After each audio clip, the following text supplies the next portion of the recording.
Happy birthday, Emma Christine.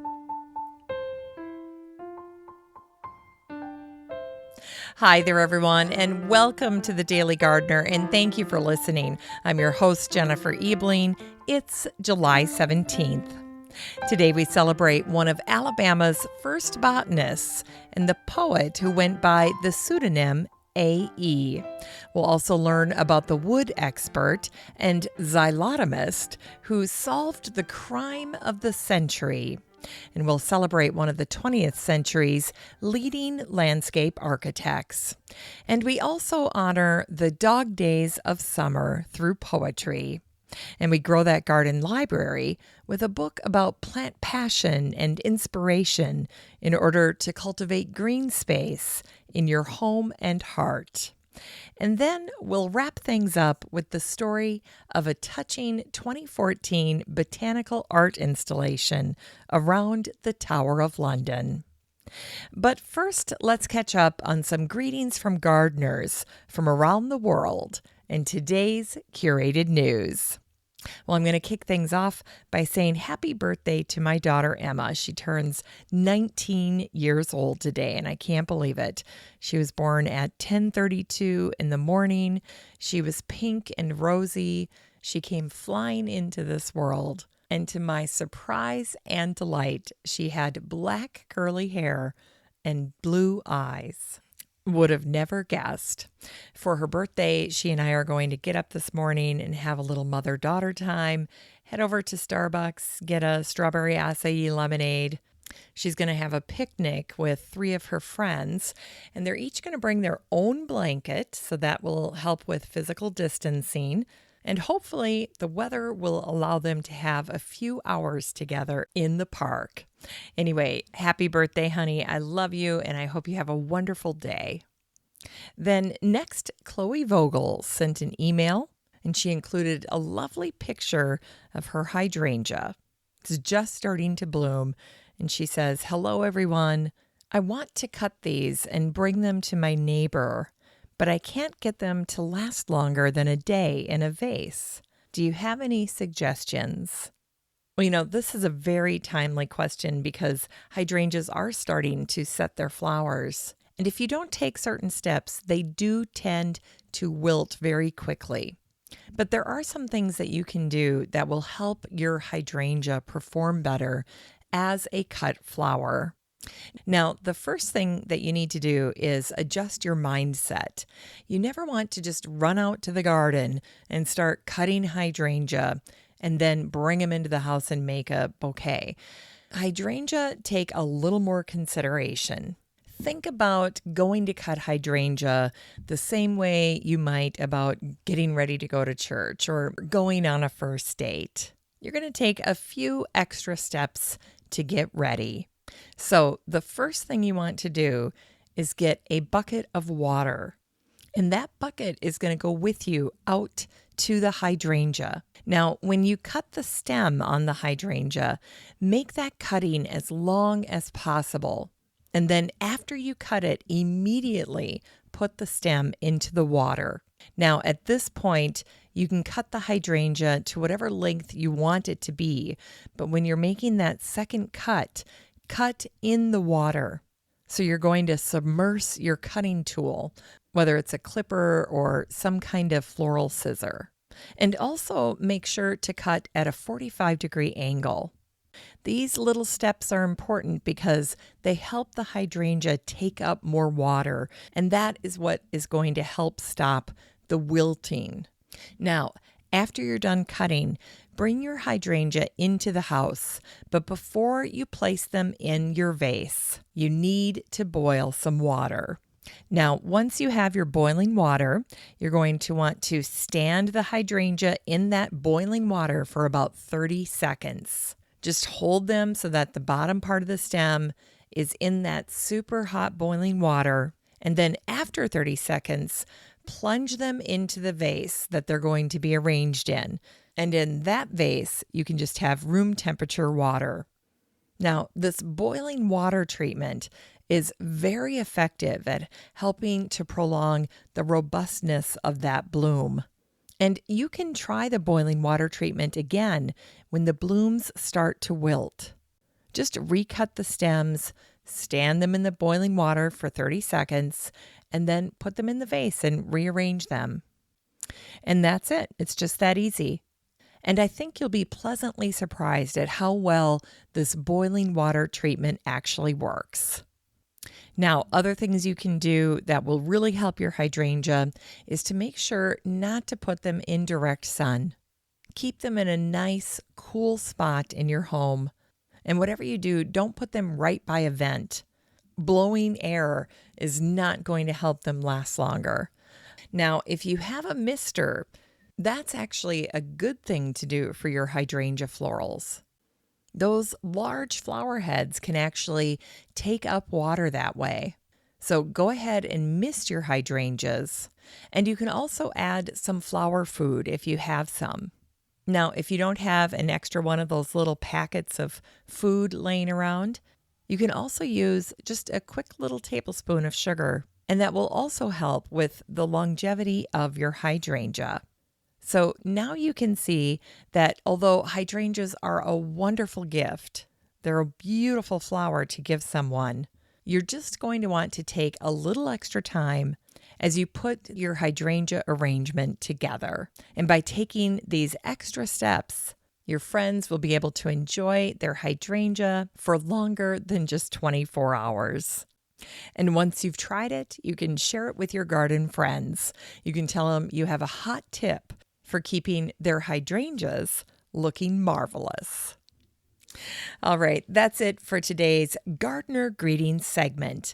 If you'd like to participate in the Gardener Greetings segment, just send me your garden pictures or stories, questions, birthday wishes, and so forth to Jennifer at thedailygardener.org. That's Jennifer at thedailygardener.org. Here's today's curated news.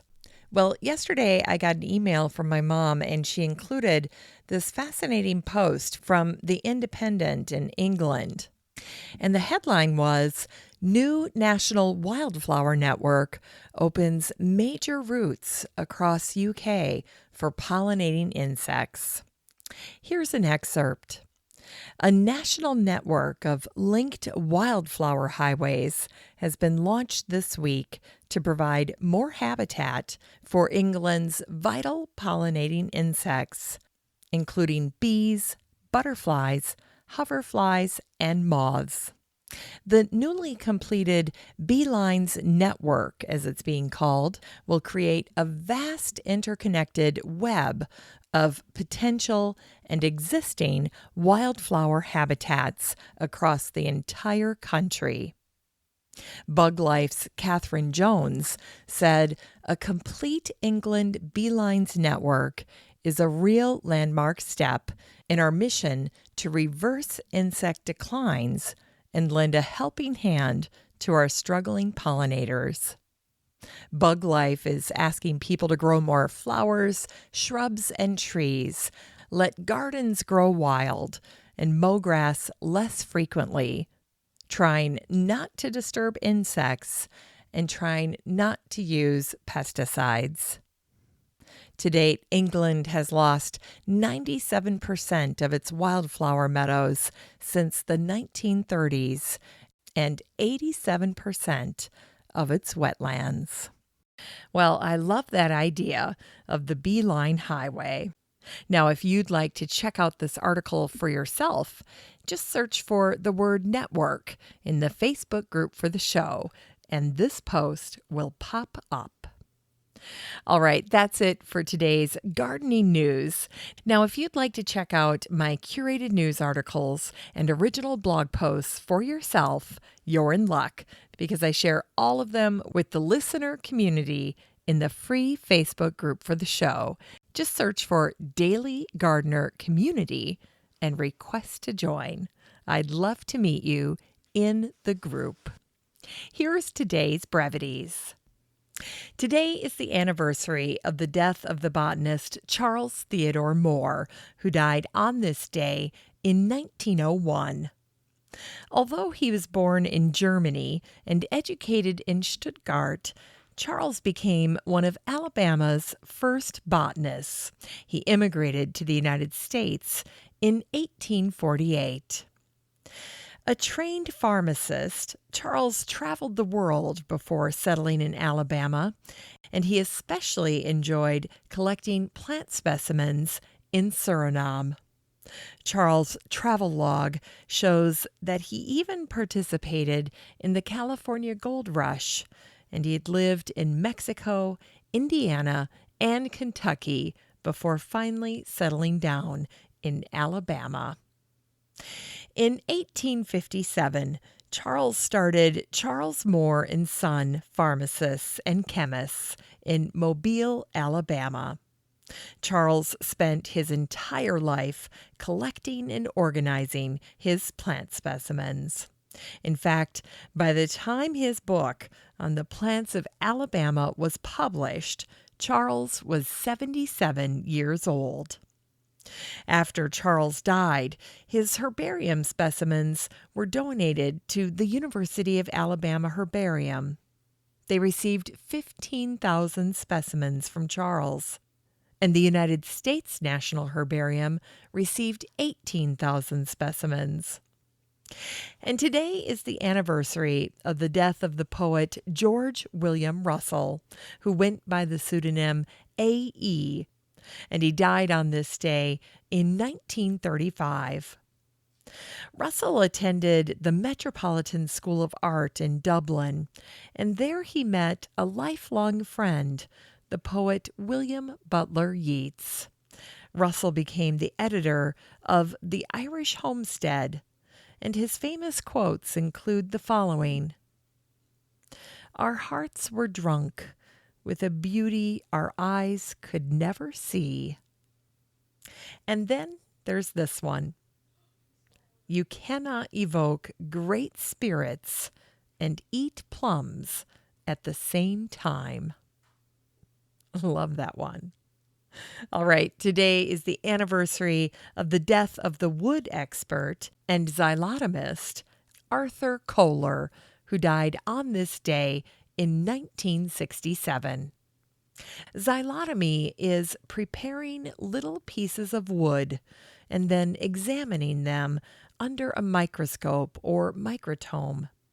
During his career, Arthur worked as a chief wood technologist at the Forest Products Laboratory in Madison, Wisconsin.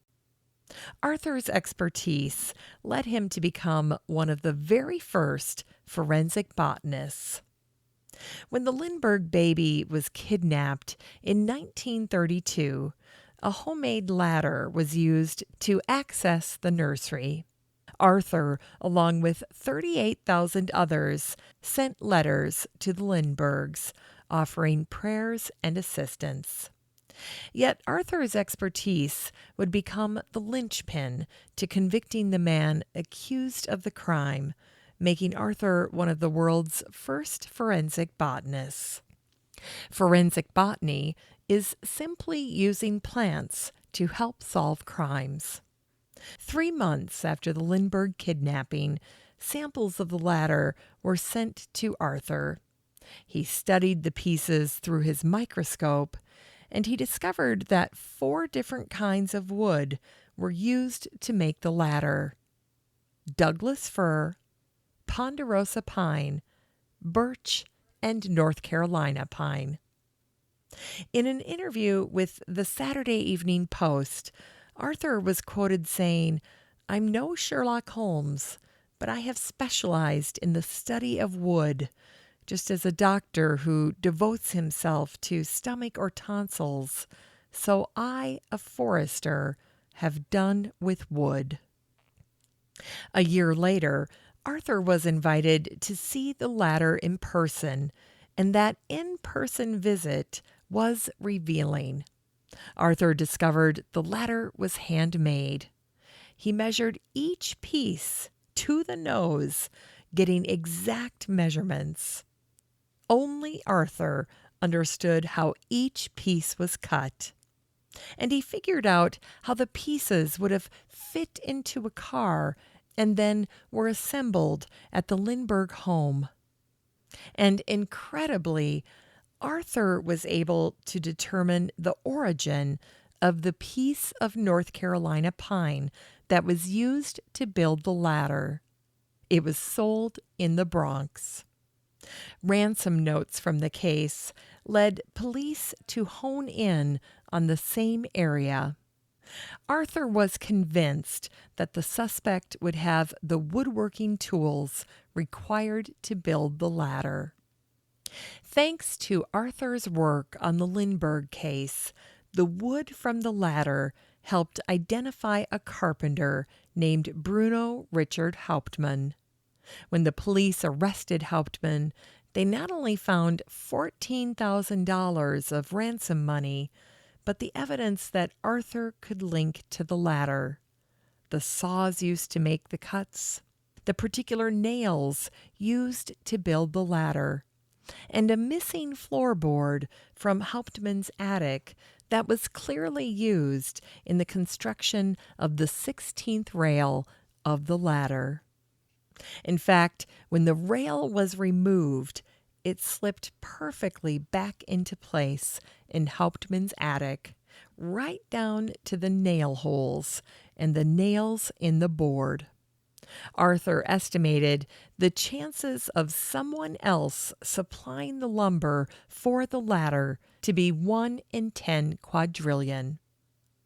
Arthur's knowledge and testimony during the trial was vital to Hauptmann's conviction. And that's how the crime of the century was solved, by studying the only witness, a silent witness, the wooden witness. And it was Arthur Koehler who said, "In all the years of my work, I have been consumed with the absolute reliability of the testimony of trees. They carry in themselves the record of their history. They show with absolute fidelity the progress of the years, storms, drought, floods, injuries, and any human touch. A tree never lies." Wow, that one was powerful.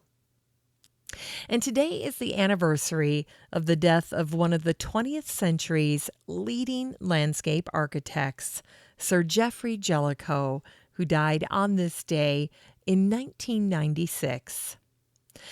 Jeffrey was multi-talented, but his true passion was landscape and garden design, which he described as the mother of all arts.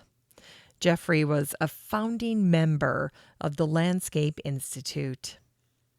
Over his 70-year career, Jeffrey designed more than 100 landscapes around the world. He designed the John F. Kennedy Memorial Site by the River Thames in Berkshire. Jeffrey's final and most ambitious project was the Moody Gardens in Galveston, Texas. Jeffrey imagined a design where visitors could walk through the history of the landscape, from the Garden of Eden and the gardens of ancient Egypt to a design inspired by Thomas Mann's novel, The Magic Mountain, published in 1924. As the Moody Garden website acknowledges, this garden was the culminating work of Jeffrey's design career, but has not as yet been implemented. Jeffrey's favorite garden was the gardens he designed in Hemel Hempstead. Jeffrey designed the Hemel Hempstead water gardens to improve the quality of life for the townspeople. He designed a canal with dams and little bridges to take visitors from the town parking lot to shopping. And Jeffrey designed the canal after seeing one of Paul Klee's paintings of a serpent. Jeffrey said, "The lake is the head, and the canal is the body. The eye is the fountain. The mouth is where water passes over the weir. The formal and partly classical flower gardens are like a howdah strapped to its back. In short, the beast is harnessed, docile, and in the service of man. In Unearthed Words, here are some words about the dog days of summer. We're in the middle of them now. They officially started on July 3rd, and they run through August 11th. This first one's from the Canadian writer and poet Rosanna Eleanor Luproan. It's an excerpt from her poem called An Afternoon in July. How hushed and still are earth and air, how languid 'neath the sun's fierce ray. Drooping and faint, the flowerets fair on this hot, sultry summer day. And this next one is from the British poet and dramatist John Drinkwater. Cool in the very furnace of July, the water meadows lie. The green stalks of their grasses and their flowers, they still refresh at fountains, never dry. And here's one from Ada Louise Huxtable, the architecture critic and writer, and it's very applicable to the summer of 2020. Summer is the time when one sheds one's tensions with one's clothes, and the right kind of day is jeweled balm for the battered spirit. A few of those days, and you can become drunk with the belief that all's right with the world. And here's one called Dog Days from the American poet Amy Lowell. A ladder sticking up at the open window, the top of an old ladder, and all of summer is there. Great waves and tufts of wisteria surge across the window, and a thin, belated blossom jerks up and down in the sunlight. Purple translucence against the blue sky. Tie back this branch, I say, but my hands are sticky with leaves, and my nostrils widen to the smell of crushed green. The ladder moves uneasily at the open window, and I call to the man beneath, tie back that branch. There is a ladder leaning against the windowsill, and a mutter of thunder in the air. And finally, here's one of my favorite lines about the dog days. It's from the American satirist Russell Baker. Ah, summer, what power you have to make us suffer and like it.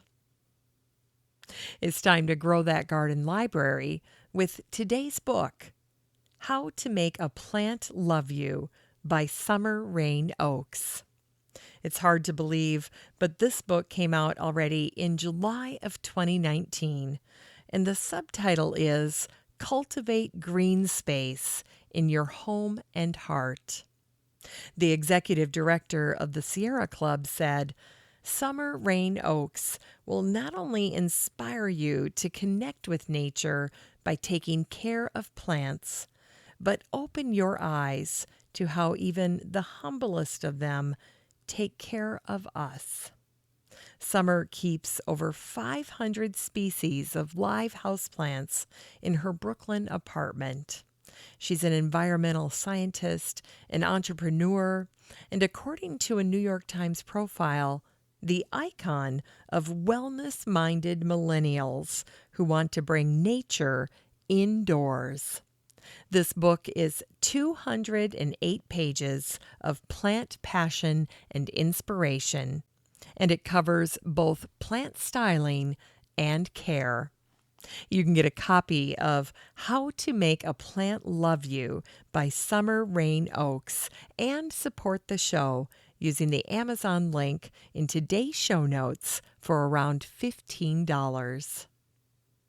Finally, here's something sweet to revive the little botanic spark in your heart. It was on this day in 2014 that the outdoor public art piece called Blood-Swept Lands and Seas of Red was installed in the moat around the Tower of London. The work commemorated the centenary of the outbreak of World War I and was made up of 888,246 ceramic red poppies, one for each British or colonial serviceman killed in the war. The title, Blood-Swept Lands and Seas of Red, refers to the first line of a poem by an unknown soldier in World War I. Now, for this public art piece, Paul Cummins designed the ceramic poppies, and Tom Piper handled the conceptual design. And when they were done, almost 1 million of Paul's ceramic red poppies appeared to burst forth from the tower and then flow across the moat. And poppies even seeded out of the weeping window and cascaded down a wall. Almost 20,000 volunteers helped with the installation. And although it was started on this day in 2014, it was not completed until November 11th of that same year. Thanks for listening to The Daily Gardener, and remember, for a happy, healthy life, garden every day. The Daily Gardener is produced in lovely Wyoming, Minnesota with the help of Paige Mance, Brooke Bierbaum, Kiana Rayleigh, Maddie Doyle, Natalie Decker, and Eric Begay. You can find The Daily Gardener on all your favorite social media. You can follow the show on Instagram, and listeners always have a standing invitation to join the free Facebook group for the show. Just search for Daily Gardener Community the next time you're on Facebook and request to join. All the stories and books that are featured on the show can be found over at thedailygardener.org, thedailygardener.org. And while you're there, be sure to sign up for my free Friday newsletter. Last but not least, you can share your own gardener greetings on the show by emailing me at jennifer@thedailygardener.org. I'm your host, Jennifer Ebling, and as always, have a great day in the garden, and we'll see you tomorrow.